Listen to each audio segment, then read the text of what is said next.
ሰላም እንደምን አላችሁ ተመልካቾች ይህ ምክረ ካህን ነው አብራችሁን ቆዩ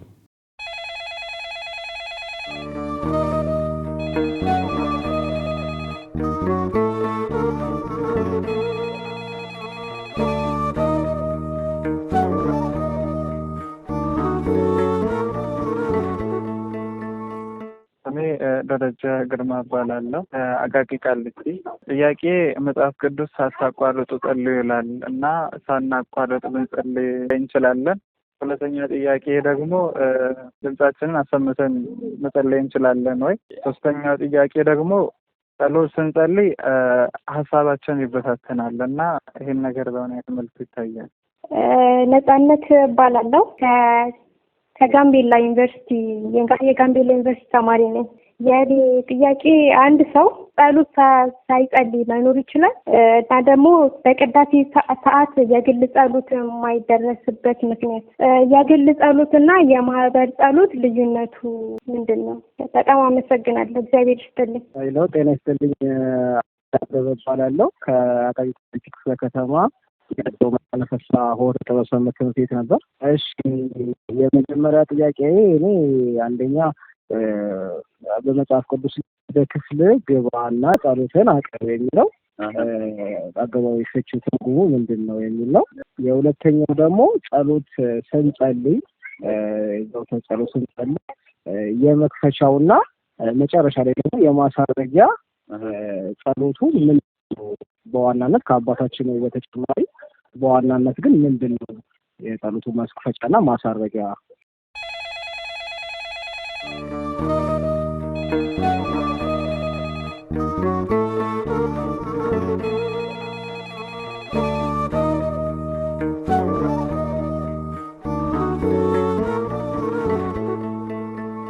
በስመ አብ ወወልድ ወመንፈስ ቅዱስ አሐዱ አምላክ አሜን።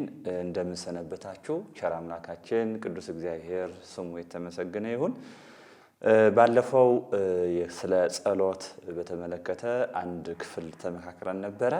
በዋናነት ጸሎት ምን ማለት ነው የሚለው ትርጉም አንስተን ይበልጥ ደግሞ የምናምነው ነው የምናመልከው፣ የምናመልከው ነው የምናምነው፣ የምናመልከውና የምናምነው ነው የምንጸልየው የሚሉት ጉዳዮችን አንስተን በመጽሐፍ ቅዱስ ውስጥ ደግሞ የዚህ የአቡነ ዘበሰማያት ጸሎትን በተመለከተ በዋናነት ምን አይነት የጸሎት ፎርሙላ እንደሆነ እሱ ደግሞ ራሱ መድኃኔዓለም ክርስቶስ እንደነገረን መነሻ ሐሳቦችን አንስተን ተነጋግረን ነበረ። ከዛ የቀጠለ ደግሞ ሁለተኛ ክፍሉ ዛሬ እንመካከራለን። እግዚአብሔር ከኛ ጋር ይሁን። አንድን ኦርቶዶክሳዊ ምእመን ለምንድን ነው የሚጸልየው የሚለው መነሻ፣ ለምን ሰው ይጸልያል? ባይጸልይስ እንዲሁ ዝም ብሎ አይችልም ወይ መኖር? አሉ አይደለም ወይ ሳይጸልዩ የሚኖሩት? እንዲህ የሚሉ ጉዳዮች ላይ ማንሳት ይቻል ይሆናል። አንድ ኦርቶዶክሳዊ ሰው ሳይጸልይ መኖር የማይችልበት ዋነኛ ምክንያት አንደኛ ኦርቶዶክስ ስለሆነ ብቻ ክርስቲያን ስለሆነ እና ይሄ ክርስቲያን የሚለውን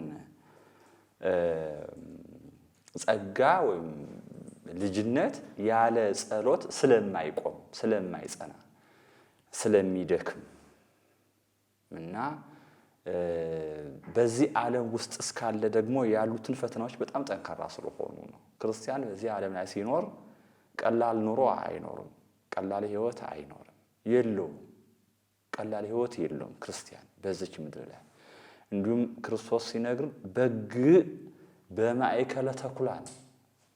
በግና በተኩላ መካከል በግ እንጂ ምንድነው ይሄ በበጎች መካከል ተኩላ አይደለም የተባለው። ምን ማለት ነው? ይሄ ፓራዶክስ የሚመስል ኃይለ ቃል ነው ያለው። በግ ነው፣ በግ ሆናችሁ ግን ደግሞ ተኩላ በበዛበት ቦታ ሂዱ ነው እየተባለ ያለው። ይሄ በጣም የማይታሰብ ነው። ምክንያቱም ተኩላ ፈልጎ በጎቹን ያሉበት ሂዶ ይበላል እንጂ ወይም ይመገባል እንጂ በግ ሂዶ ተኩሎች ባሉበት ቦታ ሂዶ ሰላም ዋላችሁ ሊላቸው አይችልም። ሊሆን ምን እንደሚገጥመው ያውቃል። ስለዚህ ማለት ነው በዚህ ምድር ላይ ያለውን የተኩላነት የሰይጣን ተኩላነት ጉዳይ አደገኛ ነው፣ በጣም አደገኛ ነው። ይሄን ለማሸነፍ ደግሞ አንድና አንድ ኃይሉ ጸሎት ስለሆነ ነው። አንድ ክርስቲያን ኃይሉ ጸሎት ነው።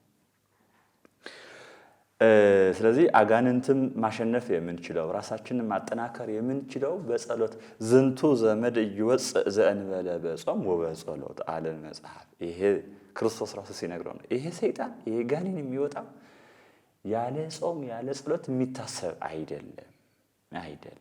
ይህንን ለማሸነፍ የምትፈልጉ ከሆነ አጋንንትን ድል መንሳት የምትችሉ ከሆነ በምድር ላይ የእግዚአብሔር ልጅ ሆኖ መኖር እስከ መጨረሻ መቀጠል የምትችሉ ከሆነ ከዚህ ፈተና ውስጥ ማምለጥ የሚቻለው በእንደዚህ አይነት በጸሎት ከሆነ ብቻ ነው የሚለው መመሪያ ሰጥቶናል መድኃኔዓለም።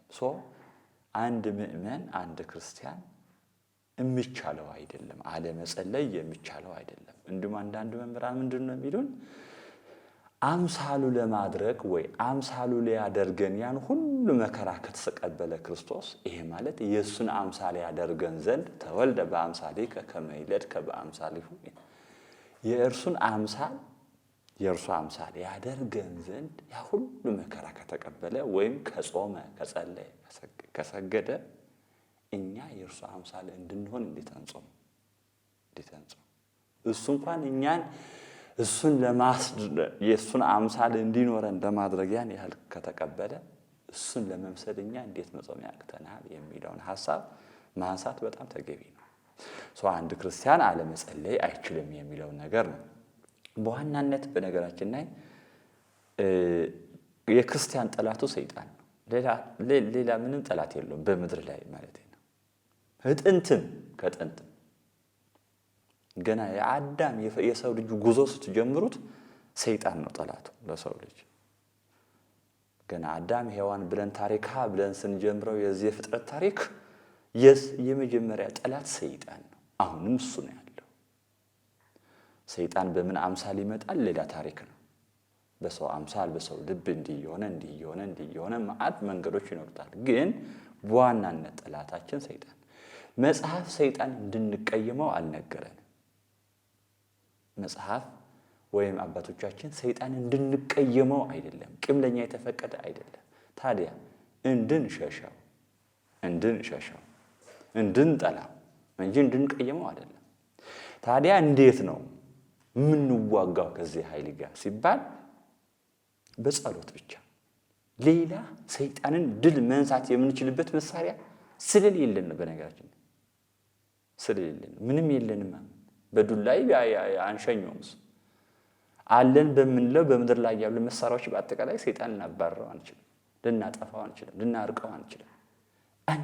አንድ አማራጭ ሆና የቀረበችው እና እግዚአብሔር መሳሪያ አድርጎ ያቀረበ ጸሎት ነች። እኔ አቅም የለኝም ድል ነሺው አንተ ነህ ብሎ ወደ ቅዱስ እንጦንስ አንድ ንግግር አለው።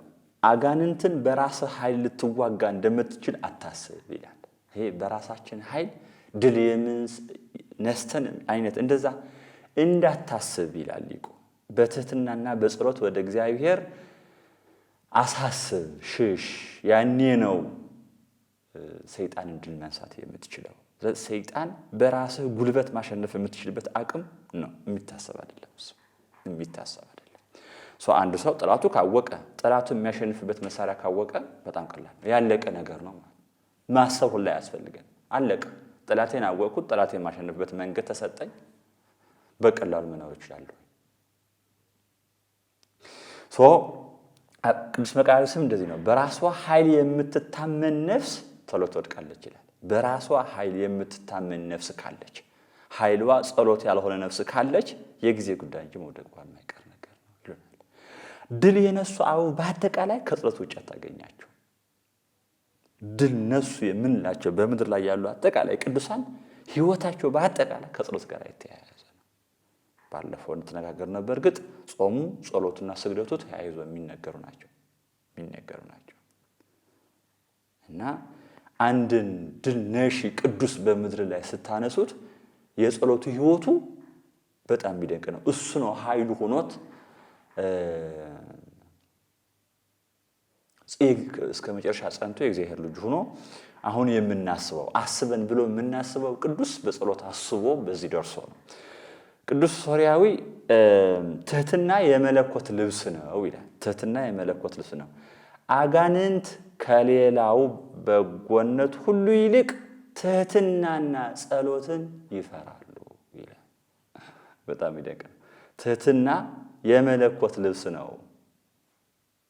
ይሄ ከማሰብ በላይ ነው። በነገራችን ላይ ራሱ መለኮት ምንድነው? ሌላ ዓለም ነው። ራሱ መለኮት ይታወቃል ወይ? ሌላ ነገር ነው። ትህትና የመለኮት ልብስዋ ነው አለ እና አጋንንት ትህትናና ጸሎትን ከሁሉም በላይ ይጠላሉ አለ። ስለዚህ ቲዮሲስ የሚባለው ሱታፌ አምላክ የምንለው ከመለኮት ተካፋይ የምንሆንባት መንገድ ከጸሎት ጋር የተያያዘ ሕይወት ሲኖረን ብቻ፣ ሌላ ጉልበት ሌላ ኃይል የለም። ሌላን አባቶቻችን በተደጋጋሚ ይህን ሐሳብ ሲያብራሩት እናየዋለን። እንደዚህ ከሆነ አንድን ሰው አለመጸለይ አይችልም የሚለውን ነው። ኦኬ፣ ግን እንዴት ልጸልይ የሚለው ደግሞ አጀንዳ ነው። እኛ ድንገት የተፈጠርን አይደለንም። በተለይ አሁን ያለን ዘመን፣ በዚህ ዘመን ላይ ያለ ክርስቲያኖች እውነት ለመናገር በጣም እድለኞች ነን። ምክንያቱም ክርስትና 2000 ዘመን ተፈትና መጥታለች በምድር ላይ። ሰው አዲስ ነገር የለም ማለት መኖር ብቻ ነው የሚያስፈልገን እንጂ እንዴት የሚለው ነገር አዲስ መፍጠር አይጠበቅብን ነበር። እኛ እድለኞች ነን። የመጀመሪያው አንደኛ ክፍለ ዘመን ላይ ያሉ ምእመናን ምናልባት ማን ያሳይቷቸው ይሆን ሌላ ጥያቄ ነው። አሁን ግን ምንም ብናደርግ የትም የፈለግነውን ምርጫ መምረጥ እንችላለን። ምክንያቱም አለ የሚባለው መንፈሳዊ ጉዞ በአጠቃላይ አባቶቻችን ሄደውበታል። ስለዚህ አንዱን መርጦ መጓዝ ነው እና ፍሬም አድርገውታል። ደግሞ እንዴት ማጸለይ እንዳለበት ሆነ አንድ ሰው ብድግ ብሎ እውነት ለመናገር በቃ አእምሮ ተሰብስቦለት ህሊናው ቀጥ ብሎ ከእግዚአብሔር ጋር ይገናኛል ማለት አይደል? እንደዛ አይሆንም። እና የመጀመሪያ ፕሬየር ኦፍ ዘ ሊፕስ ይሉታል። ይሄ ብላ አነብንብ በከንፈር የከንፈር ጸሎት ማለት ነው። በከንፈር እያሰማህ በከንፈር ድምጽ እያሰማህ እየደገምከው ጆሮህ እየሰማው መጸለይ። ይሄ ልብ ጸጥ ላይ ይችላል። በዚህ ሰዓት ህሊናህ ላይ ረጋ ይችላል። አእምሮ ላይ ረጋጋ ይችላል። ክት ያለ አእምሮ ላይ ኖርህ ይችላል። የተፈጠበጠ ብጽብጽ ሊሆን ይችላል። ሐሳብ ዝምዛም ብትንትንትን ይችላል። አዎ ብቻ ታቋርጥ ነው። ስለዚህ የመጀመሪያ ትግል ይሄኛውን ለማጥፋት የከንፈር ጸሎት የምንለው ነገር ነው። በአብዛኛው እዚህ ውስጥ ልንሆን እንችላለን። እውነት ለመናገር መጽሐፉ ይያዛል፣ ጸሎቱ ይያዛል። መጽሐፍ ባንይዘም የጸሎት ቀለም በአእምሯችን ስለምንይዘው መድገም የሚችሉ ሰዎች ይደግሙታል። በሰማርያም ይደግማል። ዳዊት የሚደግም ምናምን በቃላቸው ይኖራሉ። ካህናት ሊቃውንቱ ይኖራሉ። ይሄ በነገራችን ላይ ሊቅ የመሆን ያለመሆን ጉዳይ አይደለም። ጸሎት አእምሮ ክት የማድረግን ጉዳይ ሌላ እድል ነው፣ ሌላ ኃይል ነው፣ ሌላ ጉልበት ነው፣ ሌላ ደረጃ ነው።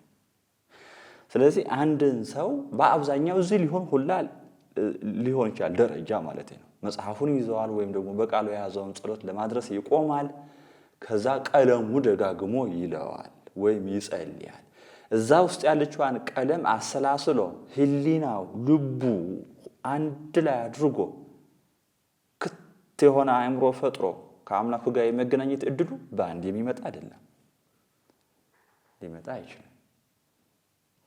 ስለዚህ እዛ ለመድረስ የመጀመሪያው የዚህ የከንፈር ጸሎት የሚለው የማነብነብ ጸሎት ማለት ነው። ድምጽህ ጆሮህን እየሰማው እዛ ውስጥ አንድ ሁለት ቀለል ልሰማ ትችላለህ። ከህይወት ጋር የሚገናኝ ነገር ሊገጥምህ ይችላል። ያኔ ውስጥ ነገር እየነካህ እንደዛ እያልክ ወጣ ገባ እያልክ ነው የምትጸልየው ማለት ነው። ስለዚህ ይሄ አንድ መንገድ ነው። ይሄ ጸሎት ብቻውን አጋንንት የማረቅ ኃይል ግን አለው። የማደጎ ጉዳይ ቲኦሲስ ስለማያቆም እንጂ የቤተክርስቲያን ጉዳይ የቤተክርስቲያን ህይወት የክርስቲያን እድገት ስለማያቆም ነው እንጂ አጋንንት ለማሸሽ የከንፈር ጸሎት ብቻውን እንኳን ሊያርቅ እንደሚችል መክረውናል መምህራን። ምክንያቱ አንተም ጸልየውን እሱ ይሰማዋል፣ እሱ ያውቀዋል፣ እሱ ያናደዋል፣ ያቃጥለዋል። አይቀርብም፣ አይጠጋም። ስለዚህ በከንፈር የምትጸልየው ጸሎት የምታሰማው ጸሎት የምታሰማው የምታነበው ቃል እግዚአብሔር እውነት ስለሆነ ማለት ነው።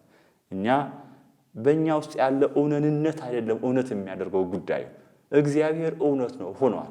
አባታችን ሆይ በሰማይ የምትኖር ስምህ ይቀደስ ስትል እውነት ነው። ይሄ ንግግር እውነት ነው። የሰማይ አባት አለ፣ የሚመግብ አለ። ስለዚህ ያንተ እንትን መሆን ጉዳይ አይደለም እውነትነቱ የሚያረጋግጠው ማለት ነው። ስለዚህ ያ እውነት አጋንንትን ያሸሻል። ያ እውነት ያ መስቀል ያ ደም ያ እንዲህ ጉዳዮችን አጋንንትን እያራቀ ይሄዳል፣ እያሸሸ ይሄዳል። እዚህ መጀመሪያው በዚህ ውስጥ መጸለይ ማለት ነው።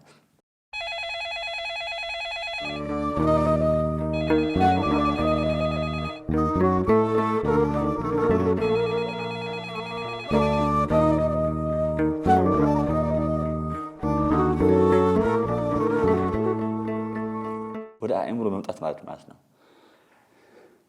ሐመ ወሞተ ወተቀረ ወተንሥአ እሙታን ብሎ ቢጸልይ አንድ ሰው ሐመ ምንድን ነው? ጌታዬ ታመመ አይደል? አሁን ይሄ ትቶታል። የከንፈር ጉዳይ አይደለም። አሁን አእምሮ ዙፋን ሊሆን ነው። ሐመ የሚለውን ቃል አሁን ዙፋኑ ሊመላለስ ነው በአእምሮ ውስጥ። ጌታዬ ታመመ አይደል? ለኔ ብሎ ለኔ ኃጢአት ሲል አይደል? መለኮት ስጋ ተዋህዶ ሳያቋርጡ መጸለይ የሚለውን በአብዛኛው አንደኛ ክፍለ ዘመን፣ ሁለተኛ፣ ሶስተኛ ክፍለ ዘመን አንድ የጌታ ጸሎት በሚል አይነት የተሰየመች አንድ ጸሎት አለች። እሱ ምን ማለት ነው? ጌታ ኢየሱስ ክርስቶስ ሆይ አቤቱ ይቅር በለን የምትል በዋናነት የታወቀ የጸሎት አይነት ነው። ይሄ በእኛ በራሳችን ቋንቋ ችሪያላይሶን ወይም እግዚኦ መሐረነ ክርስቶስ የምንለው አይነት ነገር ነው። ችሪያላይሶንም እግዚኦ መሐረነ ክርስቶስ እኩል ይታወቃሉ ቤተክርስቲያናችን። ሰው ችሪያላይሶን የሚለው ነው ሊሆን የሚችለው። ችሪያላይሶን እና እግዚኦ መሐረነ ክርስቶስ የሚለውን ወይም ደግሞ ኃጢአተኛ ይቅር በለኝ፣ ኃጢአተኛው ልጅህን ይቅር በለኝ የሚል አይነት ጸሎት ደጋግሞ ማለትን አንዳንዱማ ጭራሹ ፎርሙላውን አስቀምጠውታል። አሁን ወደ ምስራቁ ስትሄድ የምስራቅ ኦርቶዶክስ የሚባለው የነ ግሪክ ማለት ነው። እዛ አካባቢ እንዲሁም ጭራሹ የሆነ ፎርሙላ አላቸው። አንድ ሰው እግዚኦ መሐረነ ክርስቶስን ማለት ነው በቀን ቢያንስ ለአንድ ሳምንት 3000 ጊዜ እንዲለው፣ እሱን ከጨረሰ በኋላ ቀጣይ ሳምንት 6000 እንዲለው፣ እሱን ከጨረሰ ቀጣይ ሳምንት 9000 ከዛ 12000 ይሄ በቀን ሙሉ ይሄ እያለው ስለሚውል ተኝቶም እንደዛ እያለ ነው የሚያድረው። ምክንያቱም በህልሙ የሚታየው ይህን እየቆጠረ ነው፣ ይህን እያለ ነው። ኃጢአተኛ ልጅህን ይቅር በለው፣ ኃጢአተኛ ልጅህን ይቅር በለው፣ ኃጢአተኛ ልጅህን ይቅር በለው፣ ኃጢአተኛ ልጅህን ይቅር በለው፣ አቤቱ ጌታ ኢየሱስ ክርስቶስ ሆይ እያለ ማሰብ ማለት ነው። ጸሎት ውስጥ ነው እግዚአብሔር ባወቀ ጌታ ኢየሱስ ክርስቶስ ሆይ አቤቱ ይቅር በለኝ፣ እኔ ኃጢአተኛው ልጅህን አቤቱ ይቅር በለኝ፣ ይቅር በለኝ፣ ይቅር በለኝ፣ ይቅር በለኝ፣ ይቅር በለኝ፣ ይቅር በለኝ። እግዚኦ መሐረነ ክርስቶስ አቤቱ ይቅር በለን፣ እግዚኦ መሐረነ ክርስቶስ የምንለው ቁጥር ማብዛትን ደጋግሞ ማለትን መድገም ይባላል። ደጋግሞ ማለትን ከዛ ኋላ ምን እያደረገ ሰውነትን እንደዚህ ይሄን እንዲለምደው ያደርጋል ማለት። ጭራሹም ተኝተህም እሱን እያልክ ነው የምታድረው። ስለዚህ ከትንፋሽ ጋር የተነፈስክ ዕለት ከዚህ ጋር የተያያዘ ይሆናል ትንፋሽ ሁሉ። ስለዚህ አንሴዚንግ ፕሬየር ሳታቋርጡ ጸልዩ የሚለው ነገር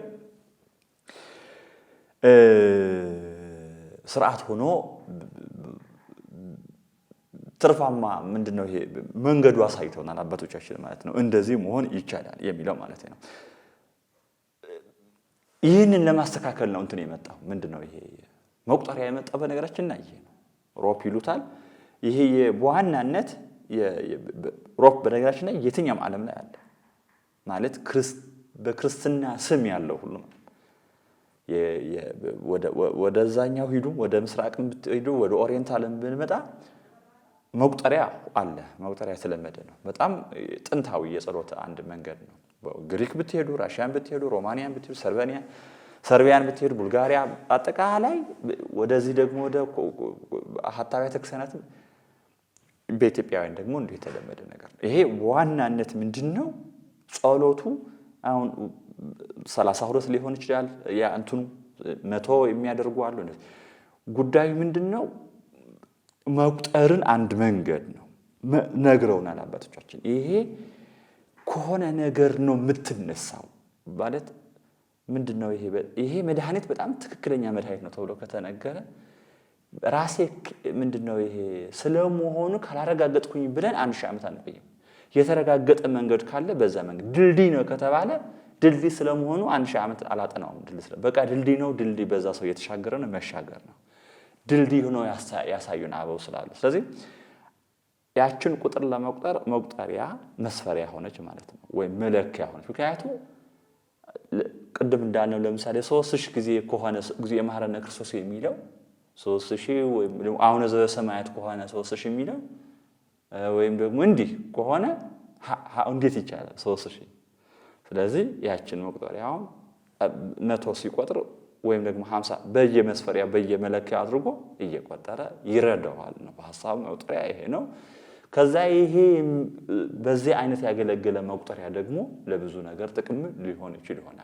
አሁን አንድ አሁን ሰማያት ለመድገም መቁጠሪያ በእጅ አስሮ መኖር እዩኝ ካልሆነ በስተቀር ብዙ ጥቅም የለውም ለመናገር። አንድ አሁን ሰማያት ሁለት አሁን ሰማያት እንትን ጧትና ማታ የሰባት የጸሎት ጊዜያት አሁን ሰማያትን ለመድገም ሰላም ለኪ ለመድገም መቁጠሪያ ገርጅጆ መሄድ የተለመደ ሆነዋል ነው። ሁሉም በራሱ ክብር አለው እውነት ለመናገርና በስርዓት መሆን እንዳለበት ይታመናል። ይሄ አንሴሲንግ ፕሬየር በዋናነት ይሄን የጸሎት ጊዜ በነገራችን ላይ ይሄ የግዚኦ መሐረነ ክርስቶስ የሚለውን ጸሎት የቅዱስ ቤተክርስቲያናችን አበው እንዴት እንዳደረጉት በተለይ ኢትዮጵያውያን በቅዳሴያችን ውስጥ ዲያቆኑ እየመጣ ተንሱ ይላል። ለጸሎት ተነሱ እግዚኦ መሐረነ ይላል። ሰው ይቅር በለኝ ይላል። ተንሱ ለጸሎት አቤቱ እግዚኦ መሐረነ እግዚኦ ተሳሃለን ተንሱ ለጸሎት እግዚኦ ተሳሃለን ተንሱ ለጸሎት እግዚኦ ተሳሃለን። ቅዳሴ ተጀምሮ እስኪያልቅ ያቺ አሁን ቅድም ያናት አጭር ጸሎት ያላት ነች የምትቆይ። በቅዳሴ ውስጥ ታገኝታለች። በየትኛው ማለት ታገኝታላችሁ።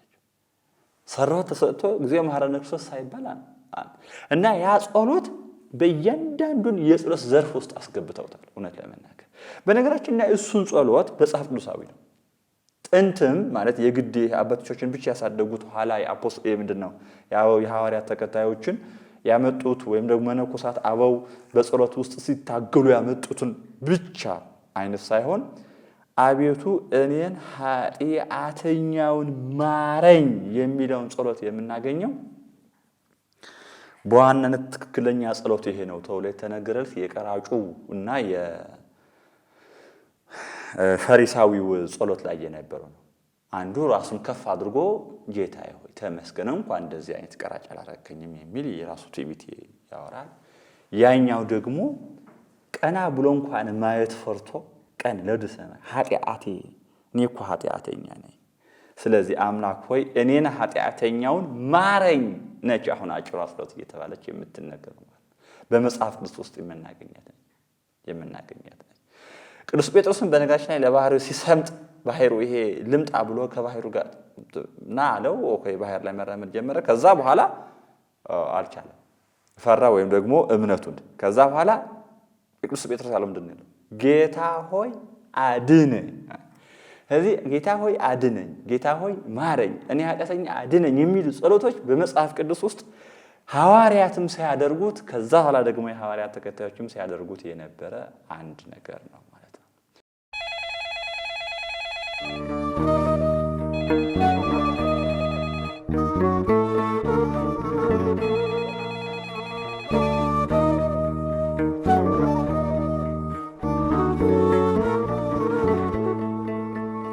እንደዚህ አይነት ጸሎቶች በግል ነው የማደርገው ወይስ በህብረት የሚለው ቀጣይ የሚነሳ ነገር ነው። ማለት ይሄ እግዚኦ መሐረነ ክርስቶስ የሚሆኑ የጸሎት አይነቶች ቅድም የዘረዘርናቸው ጉዳዮች በግል የሚጸለዩ ናቸው ወይስ በህብረት ናቸው? አጠቃላይ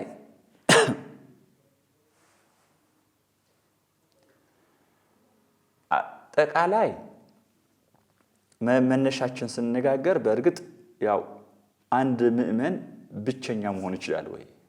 ሲንግል ኦርቶዶክስ አለ ወይ? ክርስቲያን ሆኖ ግን ብቸኛ የሚባል አለ ወይ ብለን አያስኬደውም። ምክንያቱም ህብረት ነው። ራሱ ያ ሰው ህብረት ነው። ከቅዱሳን ጋር ህብረት ነው። ከእግዚአብሔር ጋር ከግንዱ ጋር ህብረት ፈጥረዋል። እንደዚህ ብለን እንደዛም ሆኖ ግን ደግሞ በምድር ላይ እስካለን ድረስ እንትን አለ። ያው የራሱ የሆነ ደግሞ አለ ግላዊ የሆነ ህይወቶች ደግሞ አለ። ስለዚህ ጸሎት በህብረትም እንለዋለን፣ እንዲህ ደግሞ በማህበር በግል የማህበር ጸሎት የታወቀ የምንለው የቅዳሴ ጸሎት ነው። የቅዳሴ ወይም ደግሞ የአምልኮ ጸሎት የምንለው ነው።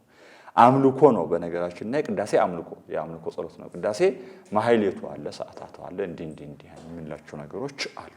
እነዚህም በአጠቃላይ የማህበርት ናቸው። ይሄን አውቋል። ይሄ ማለት በተዘዋዋሪ ምን ማለት ነው? ክርስቶሳውያን አንድ ላይ ሆነው የጋራ ጸሎት ይጸልያሉ ማለት ነው። ጸሎቱ የተዘጋጀበት ዋነኛ ምክንያት ክርስቶሳውያን አንድ ላይ ሆነው በአንዲት ጉባኤ አንድ ክርስቶስ መሃል ላይ አድርገው በአንድ ጽዋ፣ በአንድ ቁርባን፣ በአንድ ሥጋ አምላክ፣ በአንድ መቅደስ፣ በአንድ ታቦት፣ በአንድ ስርዓት፣ በአንድ ቦታ ሆኖ ከአምላኩ ጋር መኖር እንደማለት ነው፣ ማውራት እንደማለት ነው። ይሄኛውን የህብረት ጸሎት የምንለው ነው። ይሄ የህብረት ጸሎት የምንለው በዚህ ከህብረት ጸሎት ለመለየት የሚያስብ ማንም የለም፣ ሊሆንም አይችልም። እውነት ከዚህ ህብረት እንዳይለየን እግዚአብሔር ይርዳል።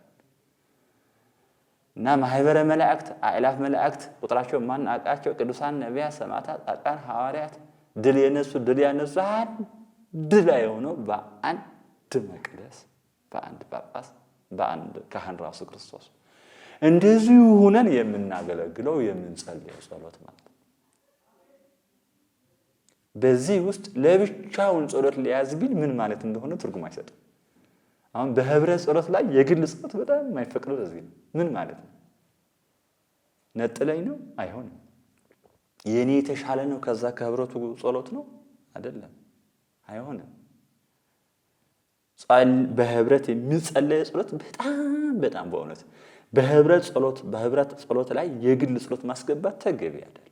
እሱንም ለዛ ነው የማይፈቅደው።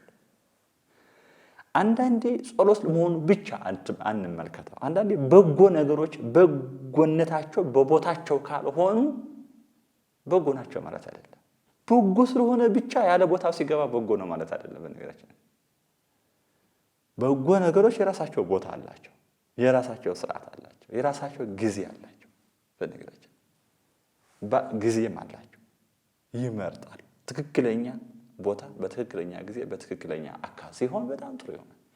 ስለዚህ የህብረት ጸሎት የመጨረሻ ነፍሳችን ከስጋችን ተለይታ ጽርሐ አርያም ላይ ማነው መንግስተ ሰማያት ላይ ስንገባም እውነት ለመናገር ያለው ጸሎት የህብረት ጸሎት ጉባኤያዊት ነች ቤተክርስቲያን የሚባለው ለዚህ ነው። እና ምን እያልነው ተዛባሪ በህብረት ጸሎት ላይ የግል ጸሎት እንደማይፈቀደው ግን ይበልጥ አሁን እያየነው ደግሞ ያለነው እንደ ልማዱ ሆኖ በቅዳሴ ሰዓት ላይ ደግሞ እንደገና ጸሎት የራስ የግል ጸሎት መጽሐፍ የሚይዝ ደግሞ ትንሽ ማየት ተጀምሯል። ይሄ ትክክል እንዳልሆነ ብዙ መምህራን ነግረውናል። ደጋግሞ የሚነገረው ትክክል ስላልሆነ ነው። ቅዳሴ ትልቁ ጸሎታችን ነው።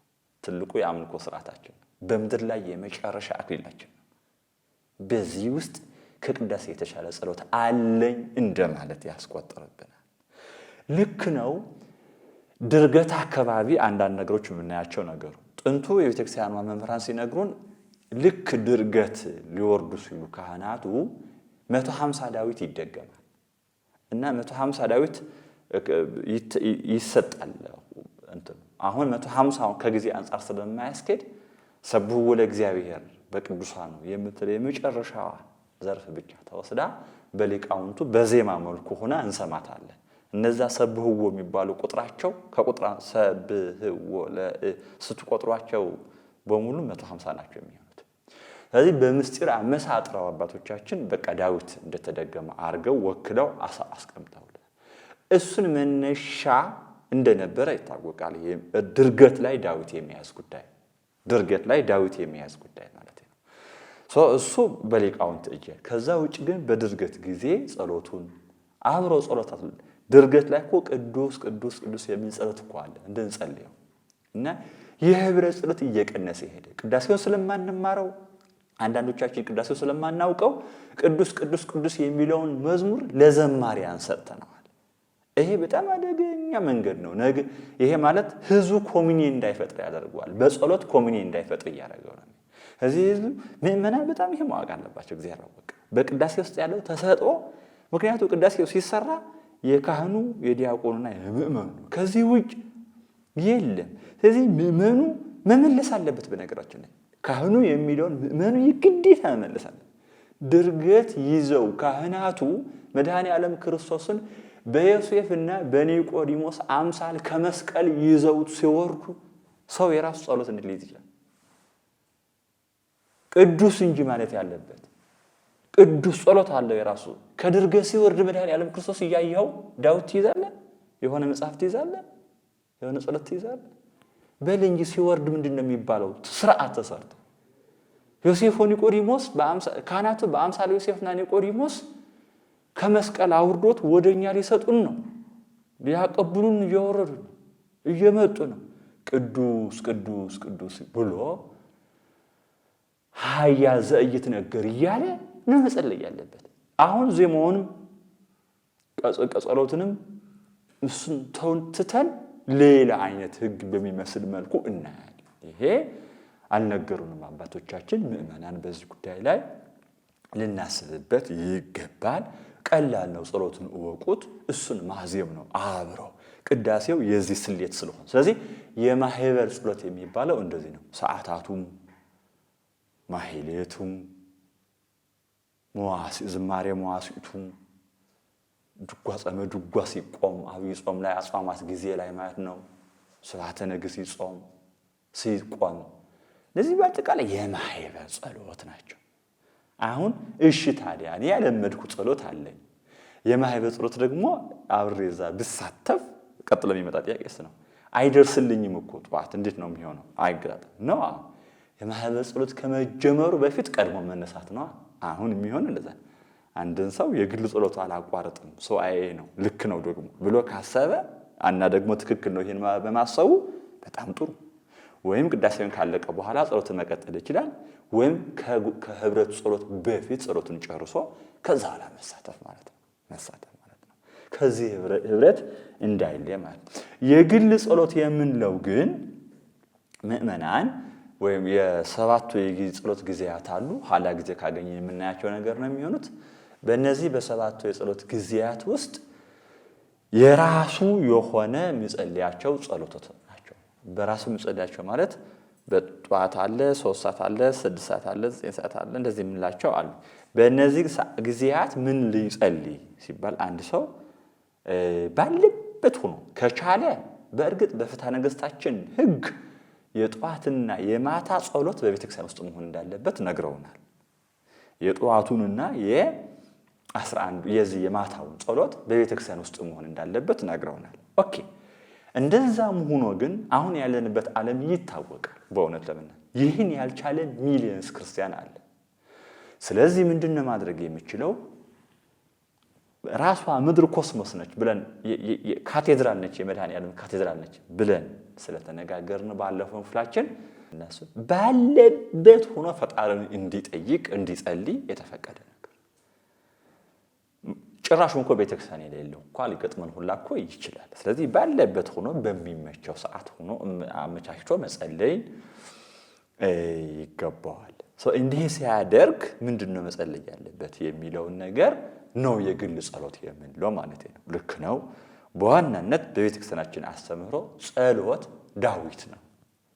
ኦኬ። ዳዊት እንደ አቅሙ የዳዊት የመጸለይ እንትኑ እንደተጠበቀ ሆኖ ከዛ በኋላ የውዳሴ ማርያሙ ጉዳይ ይሄዳል። ከዛ እንደ አቅሙ ሌሎች ጸሎቶችን መጨመር ይችላል። በዋናነት በቤተክርስቲያናችን ውስጥ የጸሎት ዘርፍ ሆኖ የተቀመጠው በየትኛው በግሉ ብቻ አይደለም። በነገራችን ወደ ማህበርን ብታመጡት ዳዊት በጣም የቤተክርስቲያኗ አሁን አብይ ጾም አጽዋማት ጊዜ የሚጾም ጸሎት አለ። ያው ሌሊት ሙሉ ሊቃውንቱ ዳዊት ነው። ነገራችን ዳዊት የሌለበት ጸሎት ልታገኙ አትችሉም። በነገራችን ላይ ከኦሪት መጻሕፍት በቅዳሴ ውስጥ የሚታወሰው ዳዊት ብቻ። በምስባክ በሚለው ዘርፋችን ላይ የዳዊት ነው። ሌሎቹ አይነበቡ እንደምታውቁት በቅዳሴ ውስጥ ማለት ነው። በቅዳሴ ውስጥ ሐዲስ ኪዳንና ያሉ መጻሕፍትና ከኦሪት ግን ዳዊት ይመዘዛል።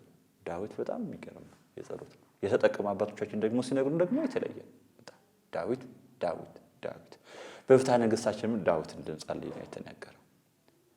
እና አሁን እሱን መማር በጣም ዳዊቱን አነባበቡን ዳዊት ያልያዘው ነገር የለም። የራስህን ይናገራል፣ የአምላኩን ይናገራል፣ የቅዱሳኑ ይናገራል፣ በሕይወት ያሉ የሌሉትን ዳዊት የእውነት ዳዊት እግዚአብሔር እንደ ልቤ እንዳለው እኛም ለዳዊት እንደ ልባችን ነው የምንለው ጸሎት ነው። ጸሎት የመጀመሪያ የጸሎት ዘርፋችን በእርግጥ ቁጥር እንደዚህ አንቀጽ በአንቀጽ እንደዚህ ባያገኝም አንዳንድ መምህራን ጸሎተ ሃይማኖት በሐዲስ በሊቃውንት የጸሎት ማሳረጊያ እንዲሆን ሐሳብ ሰጥተዋል ብለው መምህራን ነግረውናል። ምን ማለት ነው? የሐዲስ ኪዳን የጸሎት ማሳረጊያ የመጀመሪያዎቹ ማለት ነው አቡነ ዘበሰማያት ነበር። አቡነ ዘበሰማያት ነበር። ከሊቃውንት ክርክሩ ይሄ ጉባኤ ኒቅያ እንደዚህ ጉባኤያት ካለፈው በኋላና በነገረ ስጋዌ ላይ በነገረ ስላሴ ላይ በነገረ ማርያም ላይ ክደት እየበዛ ሲሄድ ግን የጸሎት ማጠቃለያው ጸሎተ ሃይማኖት እንደሆነ አድርገውታል። የምንጸልየው ጸሎት ጸልየን መጨረሻ ላይ ለጸሎተ ሃይማኖት መስጋት አለ። ይሄ ማለት መመስከር ቅድም ያለ የምታምነው ጸልየዋለህ ይሄን እሱ ደግሞ ታመልከዋለህ የምንለው ማለት። ስለዚህ እማምነው እንዲህ ነው የሚስለውነ ጸሎተ ሃይማኖት አንቀጸ ሃይማኖት ሁሉ አሁን በጣም መጽሐፉ በጣም የኢትዮጵያ ሊቃውንት ግሩም አይደሉ?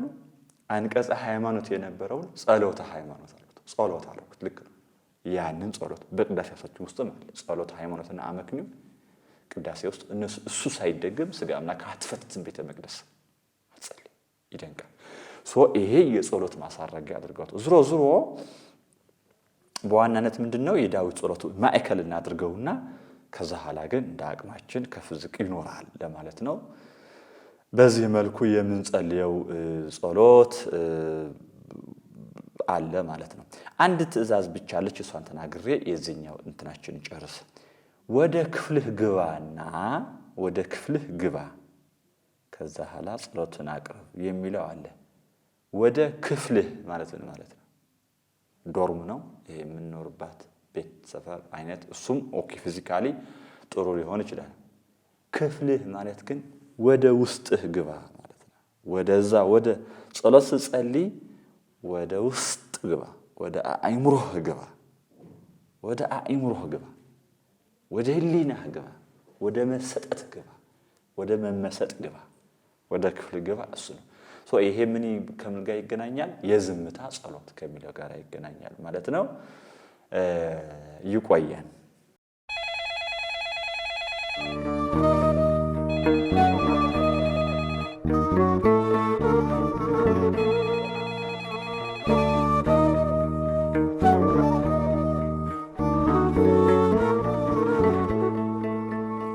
ተመልካቾች በዛሬው መርሃ ግብራችን ብዙ ነገር እንደተማራችሁ ተስፋ እናደርጋለን። በሚቀጥለው ሳምንት ደግሞ ቀጣይ ክፍል ይዘን እንመጣለን። ሁላችሁም ጥያቄዎቻችሁን በዩቲዩብ ኮሜንት ሴክሽን እንዲሁም በስልክ ቁጥሮቻችን ላይ እየደወላችሁ መጠየቅ ትችላላችሁ። በጸሎት ዙሪያ ምን ጥያቄ አላችሁ? ደውሉልን። መልካም ጊዜ ይሆንላችሁ። ሰላም፣ እግዚአብሔር ይባርካችሁ።